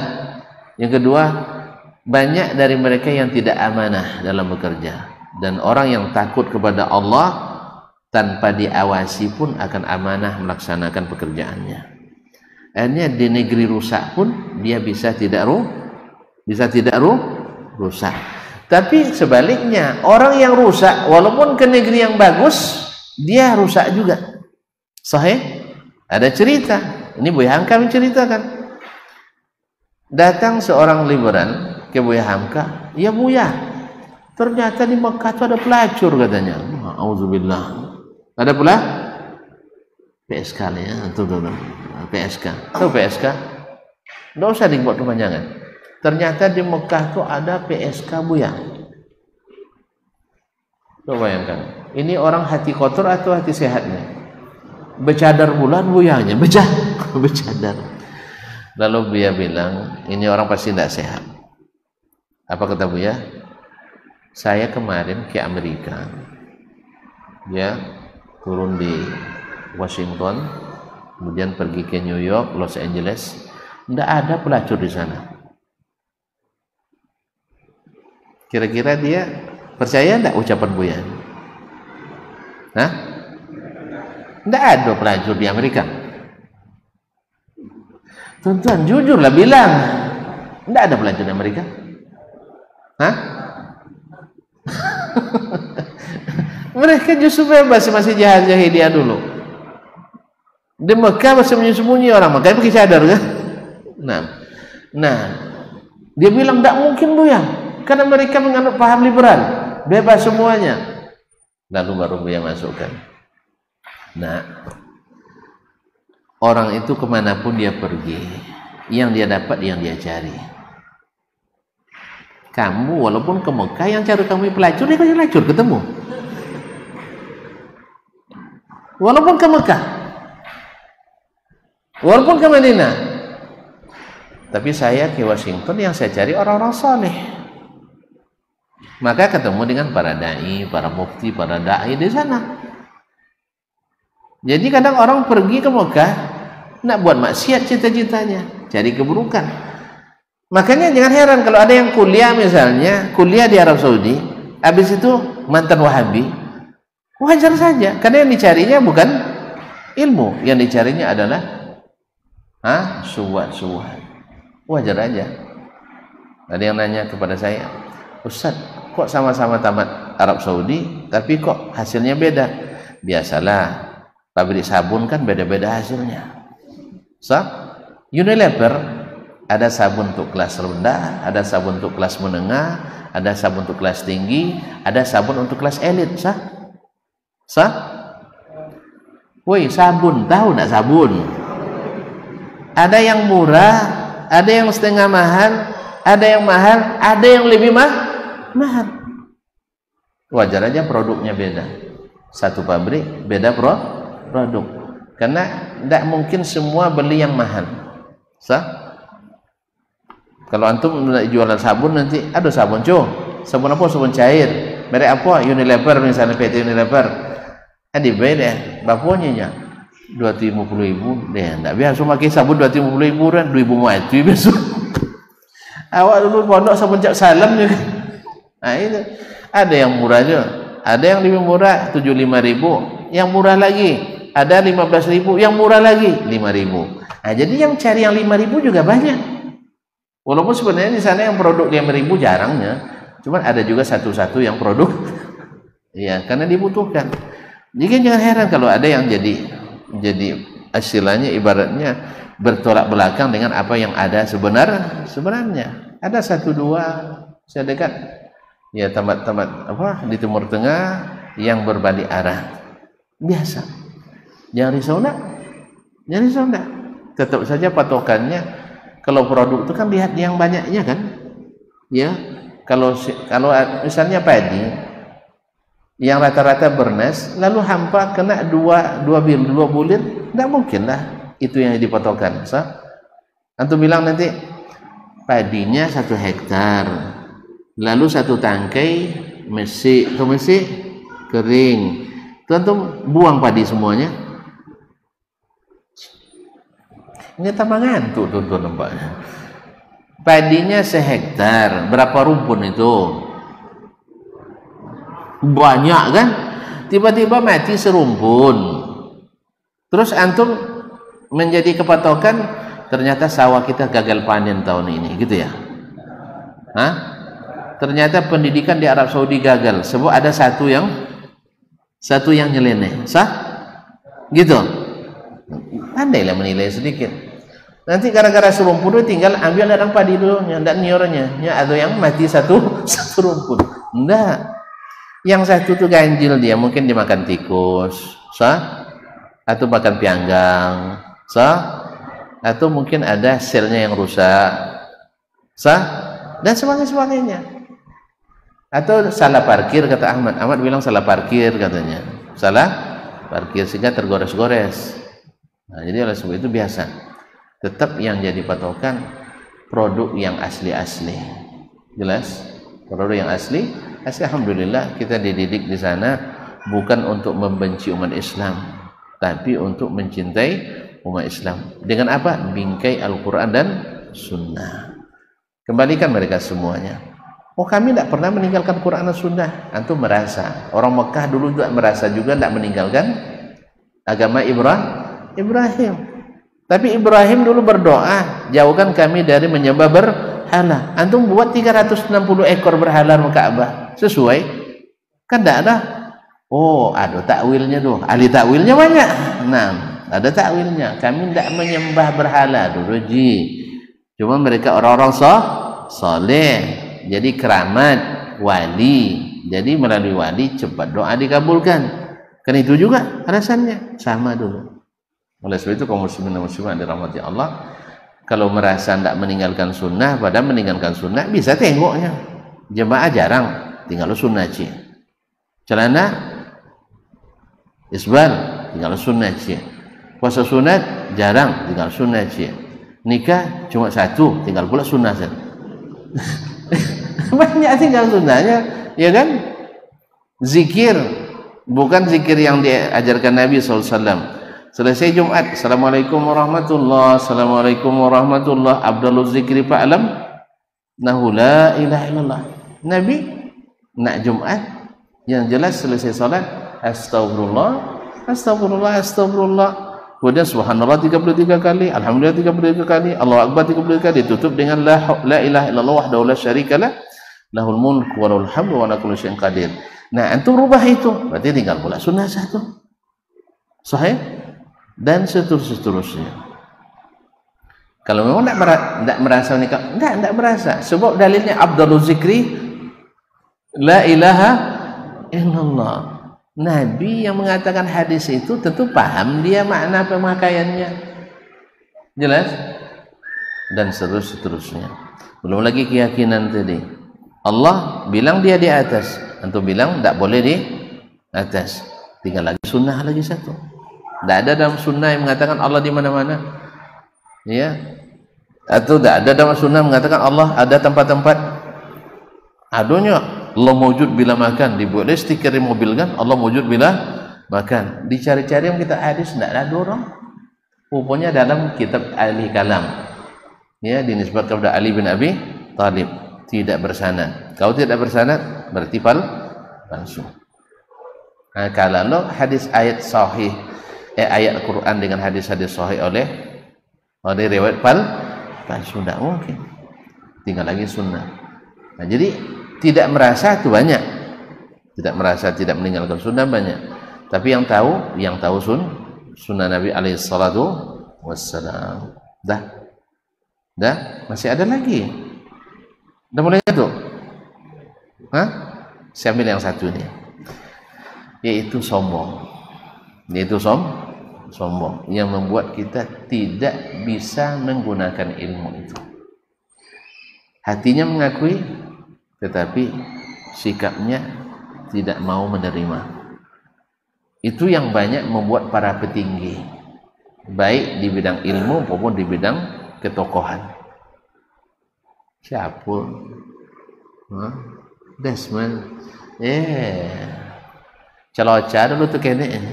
Jadi kita loca-loca tuh kene dimasukkan juga. Iya kan? Atau misalnya siapa mensahihkan Syekh Albani, tukang jam dunia. Ya. Itu adalah Syekh misalnya di Mesir, Mustafa Al-Adawi, itu mekanik dunianya. Padahal kalau itu alasannya Nabi Musa penggembala kambing. Tiba-tiba jadi nabi ini sudah.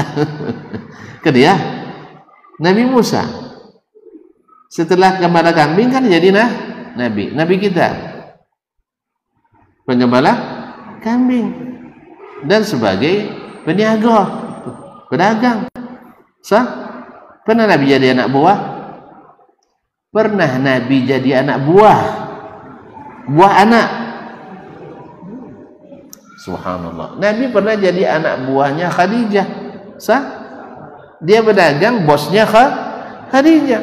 Tapi setelah menikah dengan Khadijah angkat dia jadi bos. Dia serahkan seluruh kekayaan, sekarang semuanya saya serahkan ke abang, kelolaan.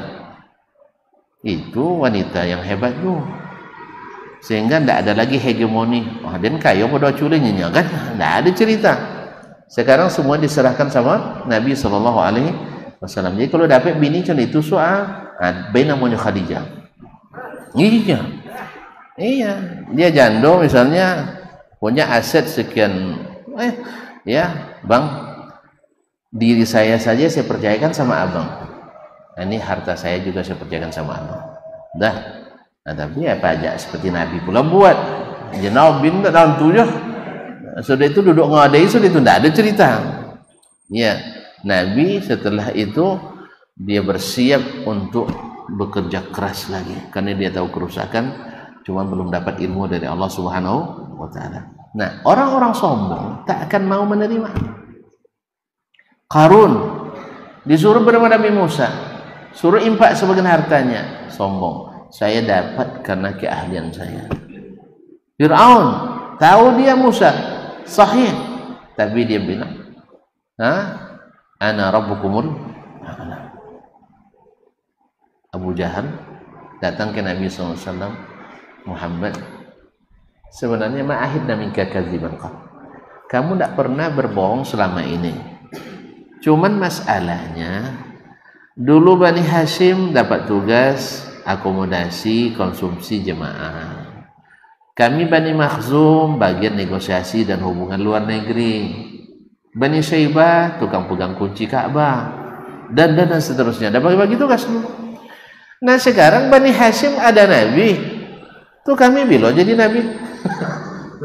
Jadi ada hasadnya, ada sombongnya. Bukan dia ragu dengan kebenaran Nabi SAW, tidak. Muhammad tidak pernah berbohong, al-aminnya belum dicabut. Cuman masalahnya, ini ada Nabi Bani Hashim, Bani Makhzum tidak ada Nabi. Apa kata? Dunia. Itu masalahnya. Oleh sebab itu jangan harap kami akan ikut agama. Jangan harap. Dah sudah putus harapan. Walaupun Nabi pernah berdoa seperti dalam sirah, minta Islam dikuatkan dengan salah satu dari dua Umar bin Khattab atau Amr bin Hisham Al-Makhzumi, Abu Jahal. Tapi akhirnya Allah menerima Umar bin Khattab radhiyallahu taala dan tidak menerima Abu Jahal. Allahu musta'an, karena kesombongan. Ada orang hari ini juga menolak ilmu dengan kesombongan? Kayaknya masih banyak ya. Masih banyak. Iya. Misalnya ada yang bilang, Desmond itu siapa? Kan tahunya ilmu rijal hadis saja. Ada. Oh si Fulan potong obat tuh. Baru ngaji. Iya. Rabu ikut kajian. Kamis pelihara jenggot. Jumat singkrangkan celana, Sabtu berfatwa. Jadi bahasa-bahasa cemooh seperti ini masih ada. Ya, jadi yang dilihat bukan lagi dalilnya, bukan hujahnya, tapi yang dilihat latar belakang apa pekerjaannya. Kalau gitu nanti Imam Ahmad enggak selamat juga. Imam Ahmad pernah jadi buruh angkat di pasar. Walaupun dia diantar uang bermiliar oleh penguasa, tapi dia tolak. Dia nolaknya nonton bupati 27 juta, kamu ditolak. Hah? Baru dengar baunnya aja, cerita berita burung, baru ada bikin proposal kan? Imam Ahmad bukan bikin proposal dia diantar ke rumahnya tanpa ada ampera yang harus diteken. Tidak ada BPK yang akan periksa. Apalagi tangkap tangan KPK, nggak ada. Tapi dia tolak. Sebab apa? Dia lebih senang punya izzah dengan hasil keringat dan tangannya sendiri. Itu yang diajarkannya kepada anak-anaknya. Nah, kalau gara-gara dia tukang angkat, hadis yang tidak diterima, pendapatnya diterima, itu kesombongan luar biasa. Jadi kalau tuan-tuan, kita ini ilmu tuh jangan tengok latar belakang orangnya, ya pekerjaannya. Tapi lihat apakah berdalil, berhujjah yang benar atau tidak. Biarlah dia seorang mekanik. Guru kami Syekh Atiyah Salim itu dokter. Tapi dia berilmu yang tidak diilmui oleh profesor doktor bidang fikih. Sehingga profesor-profesor itu belajar sama dia. Walaupun latar belakangnya dokter. Teman saya dari Fakultas Kedokteran pindah ke hadis, tapi luar biasa. Sebelum masuk hadis dia sudah banyak menamatkan kitab hadis. Ketika masih kuliah di kedokteran, awak yang di pondok tidak ada kitab hadis yang ditamatkan. Tuh, anak bilang, kamu kan orang dokter, masa apa yang tahu kamu? Saya di pondok sejak kecil. Memang antum di pondok, tapi lihat tamatnya. Dia di kedokteran tapi sampai tamat. Paham sih? Jadi tidak bisa patokan kebenaran itu latar belakang profesi, pekerjaan. Yang penting adalah ilmunya. Jadi oleh sebab itu jangan sombong ya. Jangan sombong. Kebenaran itu diterima dari manapun datangnya. Kalau benar, berdalil, sahih, maka kita terima. Kalau tidak, antum tak mengambil manfaat dari ilmu yang antum ketahui. Sudah? Wih, selesai sampai di sini. Kita selesaikanlah dulu ya. Waktu yang sudah sangat ini. Besok masih banyak kegiatan antum. Kalau saya tidak banyak lah. Hanya lepas subuh mulai sampai mungkin sampai malam. Allah musta'an. Dah, kita jumpa lagi di lain waktu. Terima kasih dan mohon maaf. Kata tanya ada pertanyaan. Masih ada pertanyaan, Ustaz? Kayaknya tidak ada lagi, Ustaz. Ya, kayaknya tidak ada lagi. Baik, terima kasih dan mohon maaf. Mudah-mudahan suatu saat kita berjumpa kembali dan semoga kajian ini menambah semangat kita untuk berilmu, semangat kita untuk beramal, semangat kita untuk taat dan patuh pada Allah dan Rasul dan mengabaikan atau tidak taat kepada selain keduanya. Wallahu ta'ala alam wa sallallahu ala nabiyina Muhammadin. Tapi jangan salah paham pula, jangan tidak taat kepada berarti orang luar tak taat, bukan itu maksud saya. Ya, nanti salah paham lagi, salah tafsir lagi nanti. Bukan tidak taat pada pemimpin kita, bukan. Maksud saya adalah ketaatan kepadanya mutlak, kepada lain tidak berlaku mutlak. Jadi kalau ayah suruh kita maksiat, tidak boleh kita taati. Pemimpin suruh kita maksiat, tak boleh kita taati. Tapi kalau mereka suruh taat pada Allah, maka kita wajib taati. Atau sesuatu yang tidak perintahkan Allah tapi tidak melanggar perintah Allah dan Rasul, maka wajib kita taati. Jelas? Kadang-kadang salah-salah tafsir pula nanti bahaya. Wabillahi taufiq. Wa subhanakallah bihamdik asyhadu an la ilaha illa anta astaghfiruka wa atubu ilaik. Wassalamualaikum warahmatullahi wabarakatuh.